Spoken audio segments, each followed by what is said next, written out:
So the Michigan Wolverines heading into a critical stretch, beginning with a week off as we welcome in Jack Miller from the Michigan Wolverine Radio Network. Jack, thank you for joining us this evening. Thanks, Mark. Before we get into what's coming up, let's look back at Washington. Not the result you wanted. Jack Tuttle did give you the spark in the second quarter, third quarter, but the turnovers in the fourth quarter, once again, critical in the Michigan loss. Yeah, anytime you turn the ball over twice in the fourth quarter in your own territory, you're asking for trouble. And to your point, Jack Tuttle did come in and spark some life into that team, and really, I think, into anybody who is a fan of the Maize and Blue. Looked confident, could profile in the pocket, could find receivers downfield, and so there was a breath of fresh air for sure. But it was too many mistakes down the stretch to get that win, and unfortunately puts them back a couple notches in the Big Ten and hurts their chances. But you do feel good. I think there's a little bit of a silver lining that Jack Tuttle can bring a little bit more of a dynamic approach to that offense. The second and third quarter, is that what you envisioned the Michigan offense going into this season? Because I think a lot of people thought Tuttle would be the favorite. He had some injuries that really knocked him back, and he's finally healthy. And perhaps this is what Sharon Moore envisioned the entire time.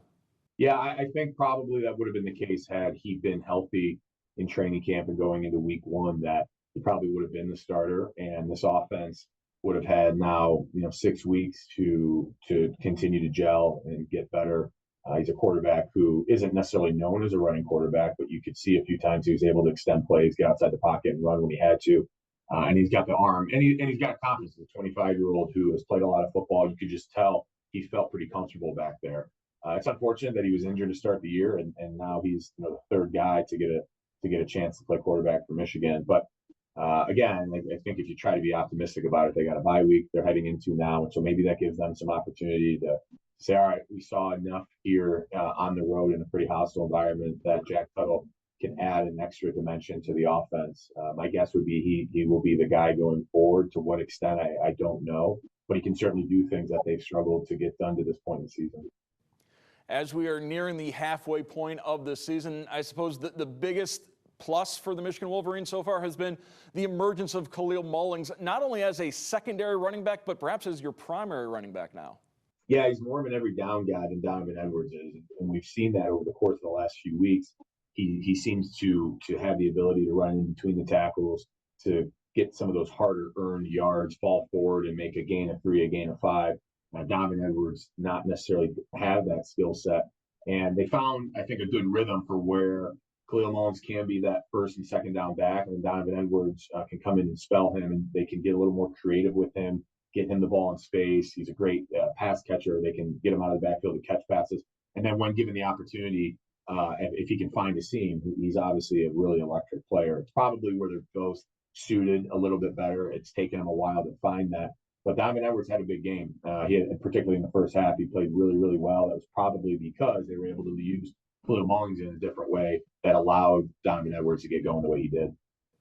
An interesting statistic that came out Saturday night, Big Ten teams that have traveled 2 or more time zones to play, there's only been 1 victory in those situations, Indiana going out to UCLA. Obviously, we saw USC struggled coming to Michigan, and now Michigan struggles coming to Washington. What can you do to prepare for a drastic time shift like that? There's certainly the statistics are telling you something. I was on the trip with the team, and I tell you that I think that they handled it pretty well. You get time when you go to the West Coast, which is the good part. So you're kind of playing that 4:30 kick there, like you're on the East Coast, and it's a night game.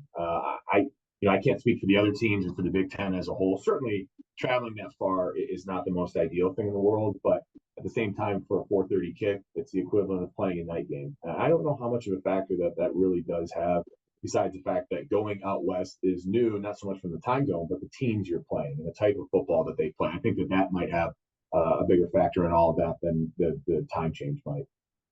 Obviously, on the way back, you lose the 3 hours, but perhaps in a good news situation, Michigan does have the week off, so they got plenty of time to readjust, recalibrate the body clocks.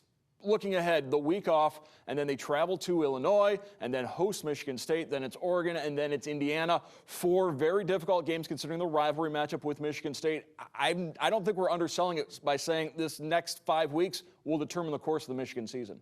Yeah, no, that's absolutely fair to say, and that's that I think is the most disappointing part about the loss at Washington was if they were able to get an ugly win there, you feel good about where you're at, and it hasn't been pretty to that point in the season. But your only loss would have been to a Texas team that looks to be the number one team in the country, and everything's still in front of you. You're undefeated in Big Ten play, and you got a quarterback that you feel good can add an extra dimension to the offense.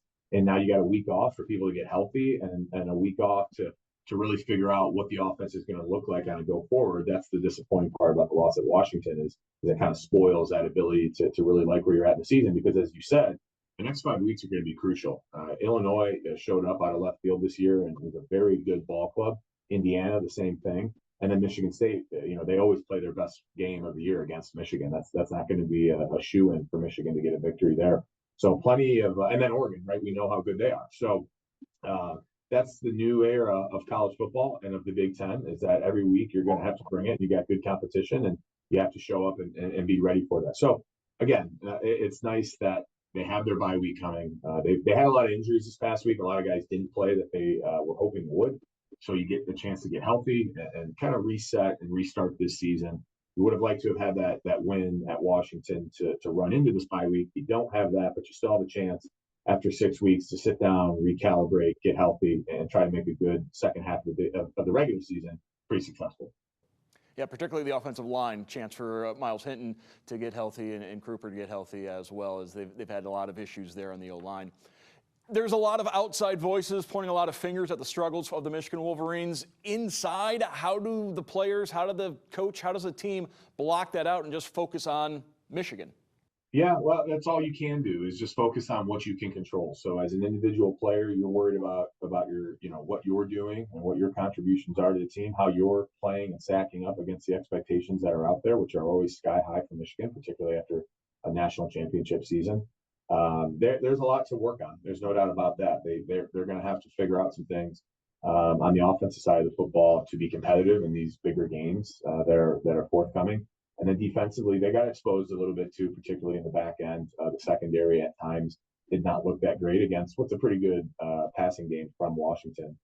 It's an opportunity, if the optimist in you says that you take you take a loss like that, and there's a lot of teachable moments there. I know fans don't want to hear that at the halfway point in the season, but there's some really good things going on. There's just a step behind in some other ways, and hopefully with a bye week and the halftime adjustment, so to speak, as far as the length of the season is concerned, they can continue to get better, and they're going to need it with the competition that they have to play.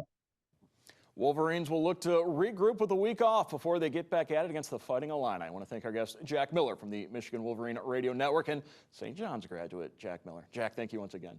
Thanks, Mark. Go Blue.